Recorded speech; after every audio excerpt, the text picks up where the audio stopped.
So we have a very interesting speech by Julius Malema of South Africa. As you all know, South Africa has just been through the elections. Very, very interesting one. Julius Malema, for those of you who don't know, was at some point mentored by Winnie Mandela, who was the wife of Nelson Mandela. He was part of the ANC. The ANC is the political party in which Nelson Mandela was affiliated. They are some of the people that played a major role into freeing South Africa during apartheid. Listen to Malema. In Parliament, we're going to lose if we lose seats, 2-3 seats. And we used to razzmatazz that Parliament. Before we were 44, we were how many? 25. We were razzmatazing it, 25 of us. So even if you take 3 seats, we're not going back to 25. We're still where we're not during that time of 25. So we are not a declining party. The footprint of the EFF is now confirmed that it exists in every municipality in South Africa. It gets its votes in every corner. It gets its vote now, TD, even in the suburbs. If you can go and look at the map of Joburg, you will see the VDs that EFF was taking in Midrand, in Centurion, in Randburg, and very interesting development. That we even beat DA in one of their stronghold. So the black middle class has found home in the EFF. They love the EFF. They vote for it. And they do so unashamedly. Proper progressive black middle class that is not money driven, that doesn't want to benefit from Rothschild, Rupert, Oppenheimer, Richard Branson of Virgin, what. Only blacks who don't benefit from that, the black elite, believes in the EFF. Black middle class. So I can tell you now, go and check the votes of EFF in the areas where there are black people. You are going to find votes of the EFF. So, and then an organization like that you say is dying. It's not dying. In any election, there will always be dynamics. And the dynamic now is, there was an emergence of this party. Now we know it. I mean, what President Zuma did to us is what Mashaba did to us in Johannesburg. And then once we became aware, or there is a problem called Mashaba, we went to solve that problem, Shem. It's done. We finished it. You can go around and ask. For sure, he's checking quotations of hair products now. He's going back to do hair. Don't have time. We came here making noise. We reminded him many times, now you behave like you are something. And then the country showed him that is nothing. And the rest of those other people who went to eat people's monies, they received so many millions, so many.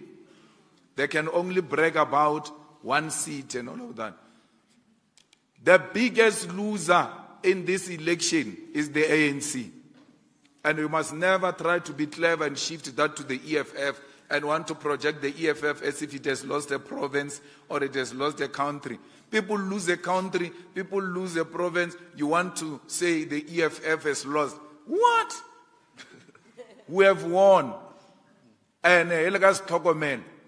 Letlo re krea re le ka mo di officing ja bo ministera ja mmusho now this time ona re a tsena shema ile a re tlo emela ai a re tlo ema le di negotiation jana je o re a di kwa mara ya o tsena re a tsena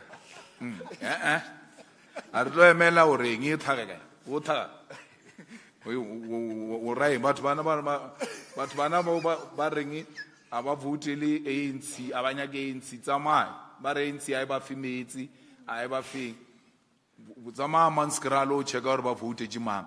Ba jile metsi a bola. Batho ba bona ba tlhokofala. Go and check.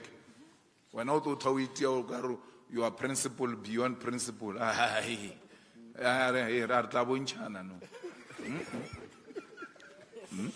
Lili stay is na gata ga bonchana. ANC is na go thelete. Erga bonchana lo mongwe. Because we have to sustain this organization. We accept the result, but it doesn't mean when there's a discrepancy there, you can't raise it. To raise a discrepancy does not mean you are rejecting the results, because that discrepancy may not have material effect.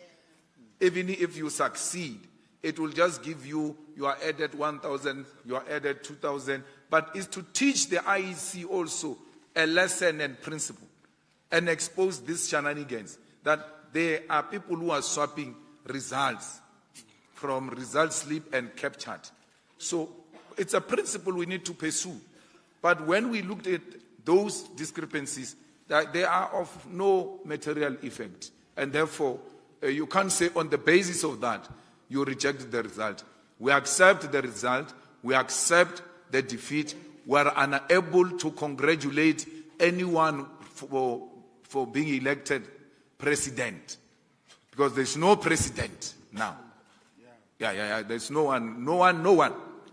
Even the one who's the current now, he doesn't know if he's going to be president tomorrow. So in this interview, you see clearly a man that's trying to explain why his political party, the EFF, has not done so great on this election. Julius Malema is an African brother. He stands for African openness. He pushes forward the agenda of open borders. In other words, Julius Malema believes Africans are one people, and we were separated during colonialism. White people came to Africa and created countries. Countries that it is today, like Nigeria, Ghana, Gabon, South Africa, and Rwanda. Yes, there was a kingdom named Rwanda and kingdoms in Ghana, but there was never countries. Malema's policy is to have an Africa like Europe, like a union, like the United States of America. He believes the closer Africa are together, the stronger they are together. But many people believe this cost him a lot of votes. That's why many South Africans didn't like him very much, because he's okay with Zimbabweans coming into the country. He's okay with Nigerians coming into the country. And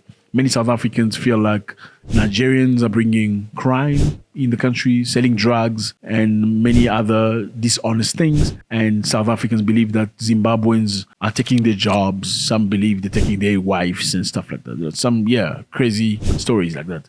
So Malema wants the foreign Africans in his country. Some South Africans, black South Africans, do not want black foreigners in the country. And for many people, that's the reason why Julius Malema has dropped in terms of vote. And because of that, many people expected him to resign from the position of the leader of the EFF and allow somebody else to assume that role. He said he's not resigning. He's here to stay. Someone was asking me if I'm going to resign because we performed bad. I won't do that. It's not a penny. I'm here. I'm not going anywhere. Yeah.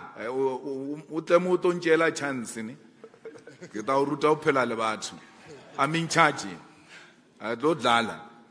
I'm in charge. That must be very clear. I'm not going anywhere. I'm not going anywhere in terms of politics. I'm not going anywhere in terms of health. I'm not going anywhere in terms of age. Ours is a generational mission. It's not a popcorn that will just pop and disappear. It's going to stay. We have a staying power. And they do everything in their power to get rid of us. We are not going anywhere. It's corner. And we are in all legislatures, by the way. Comfortably. Malema talks about Action SA that is run by a man named Herman Mashaba. Herman Mashaba believes foreigners must leave South Africa. And when you talk about foreigners, you're mostly only talking about black people. They must leave South Africa and leave South Africa for South Africans. Because according to them, black Africans are taking jobs away from black South Africans. They're taking opportunities away from black South Africans. Malema is explaining, saying, if the reason why many South Africans did not vote me is because I lack my African brothers, then Herman Mashaba's political party should have done great. All Africans must go back to their country. So if the reason why I'm not doing okay, my party is not doing okay, is because I'm accepting Africans, why isn't Herman Mashaba winning the vote? Why isn't he done great? People that left me should have gone to them. Now, it's not only Herman Mashaba. There's another man named Gayton Mackenzie who also says black foreigners must leave South Africa. To the apartheid, Satani, Kai Ruma di Satani Tedi. The devil sent other devils here to this country to come and sell drugs to our children, to come and sell body parts of our people, to come and take the jobs of South Africans. Because they're creating mayhem, they're creating crime, they're taking jobs opportunities away from South Africans. These people, they work for 80 rand a day, 90 rand a day. It's fine for them because when you go to his country, it's a lot of money. But for us, it's too small. So we are no longer getting jobs anymore because of the salary we're looking for. And most people believe these job opportunities he's talking about being a worker at a McDonald's or a KFC and stuff. Not real business, but just selling potatoes in the street. According to him, South Africans should be selling potatoes in the street and tomatoes, not foreign nationals. But it's not talking about big enterprises, big businesses that are naturally run by white people and white foreigners. That doesn't pose them a problem, according to critics. What poses them the problem is black foreigners, black Africans. So Malema says, why didn't Herman Mashaba and Gayton Mackenzie? Julius Malema clearly shows that he's ready to work with most people to get the country moving forward. I want to know, how do you feel about foreign Africans? Are all foreign Africans not nice people? Are all foreign Africans illegal in South Africa? Who is the foreigner in South Africa? Can white Europeans also be foreigners? Or foreigners is only an African brother or African national that is in the country for whatever reason? I want to know. Let me know how you feel about this, because we are the same people. The bottom line is we've suffered throughout the years. We've suffered. Everywhere we go in the world, nobody likes us. Is there a formula that will work, that will allow South Africans, and I'm talking to black South Africans, to live peacefully with other African brothers? Please let me know what you don't like and let us know what will be the perfect scenario so we can live in peace. God bless.